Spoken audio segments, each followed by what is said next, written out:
All right, let's go. Number 10, the chariot that would not turn. Sometime in the 3rd century AD, at the court of the Wei Kingdom in China, a mechanical engineer named Ma Jun built a machine that armies used to keep from getting lost in fog.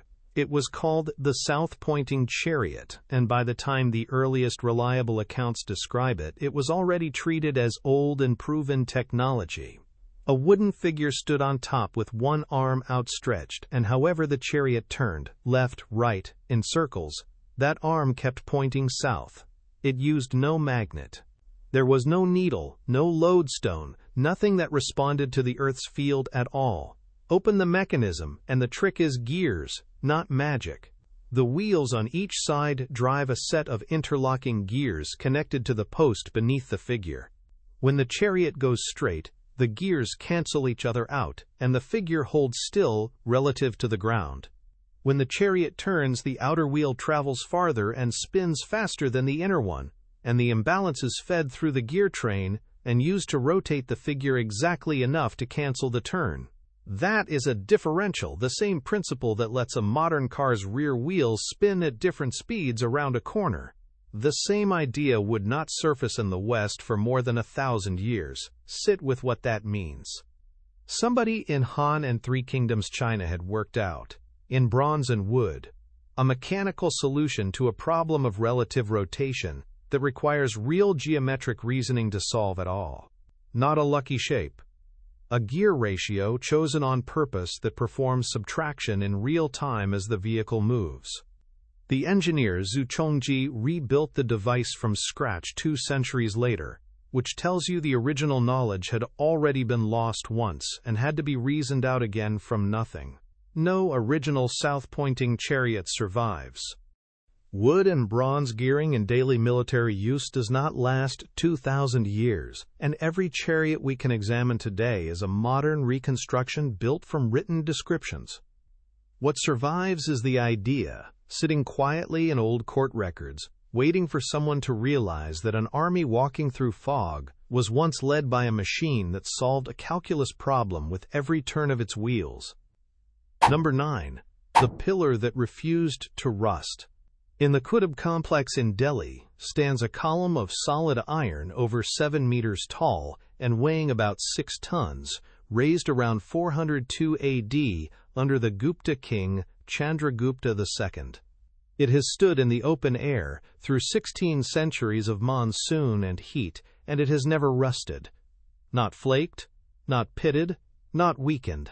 Visitors run their hands over a surface that should have crumbled into orange dust 1,000 years ago.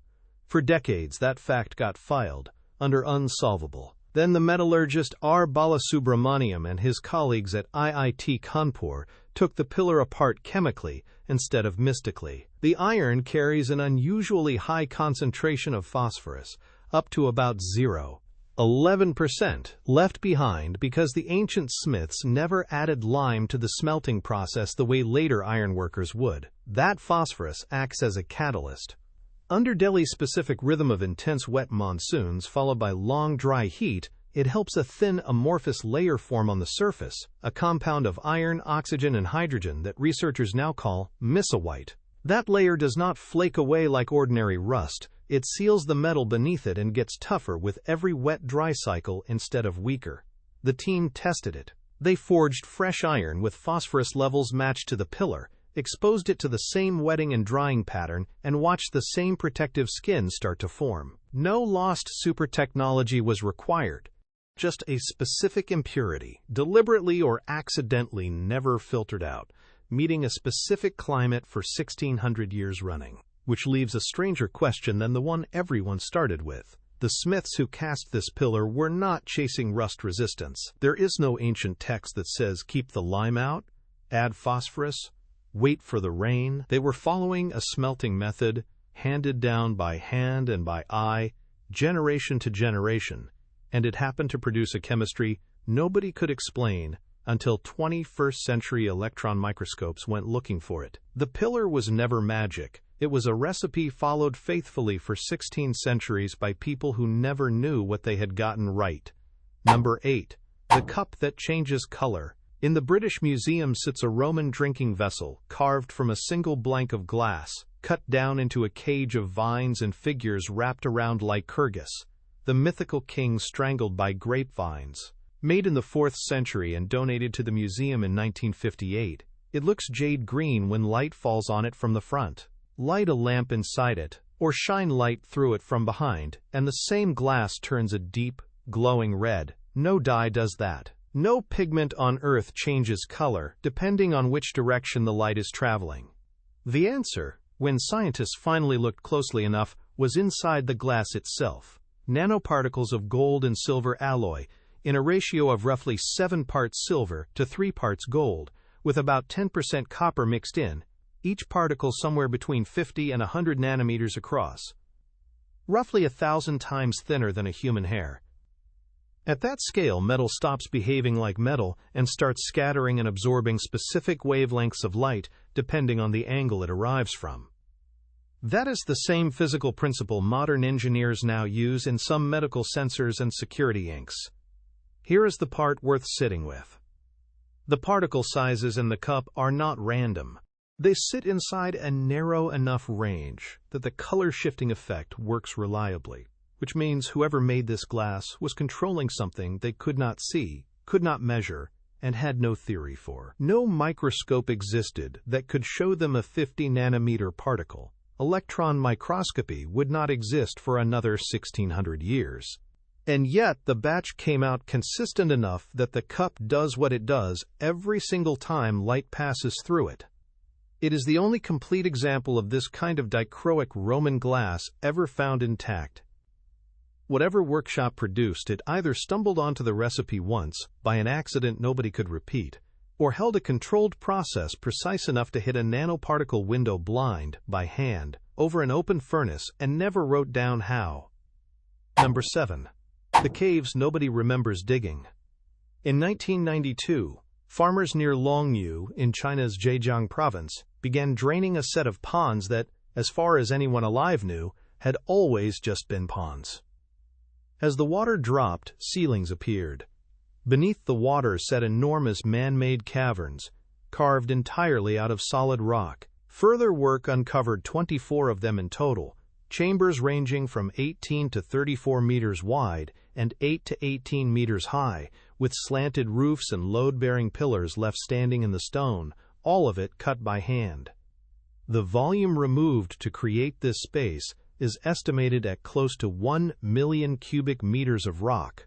That is not a shrine, that is not a tomb chamber, that is an excavation on the scale of a small quarry, carried out with enough structural planning that the ceilings have not collapsed in over 2,000 years of standing empty and eventually flooded. And there is no record of it, not a mention in local gazetteers, not an inscription naming a ruler or a purpose, not a folk story that points at the right hillside. Every carved wall bears the same fine, evenly spaced, diagonal tool marks, row after row, cave after cave, as if the same technique, maybe the same instructions, were followed by however many hands it took to move 1 million cubic meters of stone. Archaeologists, geologists, and engineers have examined the site and arrived at no agreed answer for who ordered this built, who built it, or why an undertaking this large left no trace anywhere in the written record of a civilization that wrote almost everything else down. Somebody organized a labor force, fed them, planned the structural pillars so the roof would hold, and finished the job. Then every one of them, and every reason they had, disappeared from memory so completely that their descendants used the finished chambers as fish ponds without knowing what was underneath the water. Number 6. The jar that might have made electricity. In 1938, the German archaeologist Wilhelm Koenig was cataloging older excavation finds in the basement of the National Museum of Iraq when an object from a site near Qujut Rabu, outside Baghdad, caught his attention. It was a small clay jar, about 140 millimeters tall, dated to the Parthian or Sassanid period, somewhere between 150 BC and 650 AD. Inside it sat a rolled copper cylinder, and inside that, held in place and never touching the copper, an iron rod. Koenig looked at that arrangement, a metal cylinder, an isolated rod, a container that could hold an acidic liquid, and recognized the architecture of a galvanic cell. His proposal was direct. This was a battery. He suggested it might have been used for electroplating gold onto silver objects, a technique he believed the region's metalworkers already practiced. Later, researchers built working replicas of the jar and filled them with an acidic liquid like vinegar or grape juice, and the reconstructions did produce a small measurable voltage, generally under 2 volts. So the physics is real. A jar built this way can generate current. What has never been found in 100 years of digging across the region is a single electroplated object from this era that would have needed a device like this to make it. No gilded silverware, no plated jewelry, nothing that requires an electric current to produce, and that archaeologists can tie back to a Parthian workshop. Most archaeologists today lean toward a far less dramatic explanation, that the jar held a scroll, and the metal was there to protect it, coincidentally shaped like a circuit, because a rolled sheet and a rod are simply how you store a scroll in a tube. So the object sits in an odd place, not proven to be a battery, not fully explained as anything else either. A vessel that, built exactly as it was built and filled with the right liquid, will generate a real current every time, for a purpose nobody living has ever been able to pin down. Number 5. The sword with steel from nowhere. Along the rivers of northern Europe, Viking Age graves and riverbeds have given up more than 100 swords stamped along the blade with the same strange word, Ulfbert. Some are ordinary iron, folded and welded the way every smith in the region worked at the time, layered and streaked with slag. A smaller group, examined over 2 decades by the metallurgist Alan Williams and published in his study The Sword and the Crucible, are not. Williams sectioned more than 40 of these blades and ran them through electron probe analysis.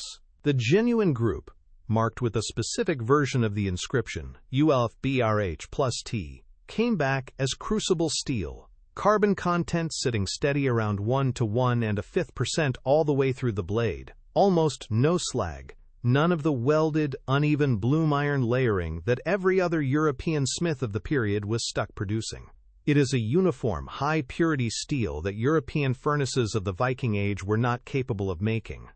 The likely source, Williams argued, was imported crucible ingots carried across enormous distances from the woot steel tradition of southern India, or the Pulad tradition of Persia, smelted in a way European smiths would not master for centuries, which means a Viking smith working in a cold northern forge was receiving raw material that had traveled thousands of kilometers along trade routes we have almost no written record of, and knew exactly what he had. He did not melt it down and ruin it the way an untrained smith might. He forged it carefully enough to preserve the purity, then inlaid a name into the finished blade in letters copied from an alphabet the smith himself likely could not read. Roughly a third of the surviving Ulfbert-marked swords Williams found are fakes, ordinary local irons stamped with the prestige name by smiths cashing in on a reputation they could not back up. The counterfeits prove the real ones mattered. Somewhere on the actual trade route, a chain of merchants, smelters, and smiths kept a supply line open long enough to arm real warriors with steel from the other side of the world. And then the route closed, and for the rest of the Viking Age, nobody in northern Europe made steel that clean again. Number 4. The concrete that gets stronger underwater. Roman harbors, piers, and the dome of the Pantheon have stood in open weather and crashing seawater for close to 2,000 years. Modern reinforced concrete, poured with far more precise machinery, routinely cracks and needs replacing within 50 to 100 years, faster still when seawater is involved. For a long time, the difference got waved off as ancient luck. In January 2023, a team led by the MIT engineer Admir Masick published a study in Science Advances that found something closer to a deliberate mechanism. Scattered through Roman concrete are small white chunks called lime-clasts, long dismissed by modern researchers as evidence the Romans mixed their materials sloppily. Masick's team showed the opposite. The Romans were hot mixing, combining quicklime directly with volcanic ash and water at high temperature, rather than pre-slaking the lime first, and that process is what produces the clasts. When the finished concrete eventually cracks, water finds its way to a nearby lime-clast, dissolves it into a calcium-rich solution, and that solution flows into the crack and recrystallizes, sealing it from the inside. In marine structures, seawater pushes the chemistry further, reacting with the volcanic ash to grow rare minerals like aluminous tabermarite, which actually reinforce the structure over time instead of weakening it. So the concrete does not just resist damage, it responds to it, on a timescale of years, using a chemical process the Romans could not have observed happening, and left no writings describing. Modern labs have replicated versions of the recipe since the study came out, and are still working to bring a version to commercial construction at scale. The formula is no longer a total mystery. Producing it reliably, the way an anonymous Roman engineering crew did as a matter of routine 2,000 years ago, is still something modern industry has not fully matched. Number 3. The blade that should not have an edge like that. Crusader-era accounts describe Damascus blades that could reportedly split a silk scarf floating down onto the edge, or shear through a lesser sword without notching. Whatever exaggeration crept into those stories over the centuries, the underlying steel was real. Woots, cast in India in small crucible ingots, and forged in the Near East into blades, carrying a rippling, banded pattern that smiths of the time considered the mark of true Damascus work. Sometime after the 1700s, the specific ability to produce it vanished, and for 200 years nobody could fully reproduce the original material.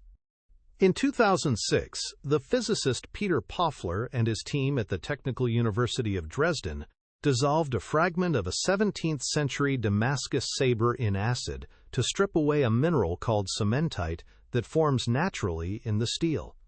Underneath, in electron microscope images, they found structures resembling multi-walled carbon nanotubes, the same class of material modern labs prize for extraordinary strength at almost no weight. Their proposed explanation was that trace impurities in the specific Indian ore, combined with carbon from the wood and leaves burned during smelting, catalyzed nanotube growth inside the metal at forging temperature, without anyone involved having the faintest idea what a nanotube was. The finding did not go unchallenged. The steel expert John Verhoeven at Iowa State argued Paufler may have been looking at cementite forming naturally in rod-like shapes, not nanotubes at all, and that debate has never fully closed. What is not disputed is that the ore sources that produced classic woots ran out or changed sometime in the 1700s, and the distinctive pattern and performance disappeared with them. Generations of smiths had refined a process around a specific mine's trace chemistry without any way to detect what that chemistry was. When the ore changed, the steel simply stopped working the way it always had, and no one understood why closely enough to fix it. Number 2. The machine that modeled the universe. In 1901, sponge divers working a Roman-era shipwreck off the Greek island of Antikythera brought up a corroded lump of bronze along with statues and coins. It sat in storage for months before it split open and someone noticed gear teeth inside. What they had recovered, and what nobody would fully understand for more than a century, was a geared mechanical model of the sky, built somewhere around 150 to 100 BC. Only about a third of the device survives, broken into 82 fragments, but 30 separate bronze gear wheels can still be counted among them, some cut with teeth a millimeter apart. In 2021, a multidisciplinary team from University College London, led by Tony Freeth, published a reconstruction and scientific reports that finally explained the missing front face, a display of the entire visible cosmos, sun, moon, and 5 planets, driven by a gear train that reproduced Babylonian astronomical cycles, incorporated mathematics associated with Plato's Academy, and modeled a cosmology historians connect to the philosopher Parmenides. Turn a hand crank, and bronze pointers tracked where each planet should sit in the sky on any given date, forward or backward across the calendar. There is no comparable instrument anywhere in the historical or archaeological record for well over 1,000 years after this one went to the bottom of the sea. Not a simpler version, not a failed prototype, nothing. Astronomical clockwork of this sophistication does not resurface in Europe until medieval monastery workshops start building geared instruments again, and even those are simpler than what UCL's team found packed into 82 corroded fragments. Somebody designed gear ratios by hand to model orbital cycles measured in years and decades, cut the teeth with tools that left no design notes behind, and built a case small enough to carry onto a ship. It sank once, 21 centuries ago, on its way somewhere. Whoever built it understood the sky well enough to put it in a box you could hold in 2 hands, and then that understanding went quiet for 1,000 years. Number 1. The code still being read. In 2017, a Harvard freshman named Manny Medrano sat across from the historian Gary Urton with 6 knotted cords laid out under lab light. The cords were khipu, the knot-based record-keeping system used across the Inca Empire, made of dyed wool or cotton. Tied in patterns scholars had spent a century treating as a numerical system, essentially an abacus in string, good for recording quantities of grain or llamas, and not much else. Medrano was not looking at the knots. He was looking at the color of each cord and whether it was constructed as recto or verso, front-twisted or back-twisted, a distinction so fine that most researchers before him had barely logged it. Working alongside a colonial-era Spanish census document from the same region, he matched the pattern of colors and cord construction across the 6 khipu directly onto specific entries in that census. The knots were not just holding numbers. They were holding structure that lined up with real people and real goods, recorded by a system historians thought had already given up everything it had to give. It is one match, out of many hundreds of surviving khipu still sitting in museum drawers with no census, no companion document, nothing to check them against. Most of what those cords are recording is still silent, not because the system failed, but because we have not yet found the second half of the conversation, and the code is not entirely gone. In parts of the Andes, communities still tie and read cords descended from the same tradition, a thread that runs unbroken from the hands that first knotted meaning into wool centuries before European ships ever reached that coast. Somewhere in a drawer, in a museum, in a language nobody has finished learning to read again, there may be a cord holding somebody's actual name. It has been waiting for its matching piece of paper since before Europeans knew this hemisphere existed. One turned up in 2017. There is no reason to think it was the last one left to find.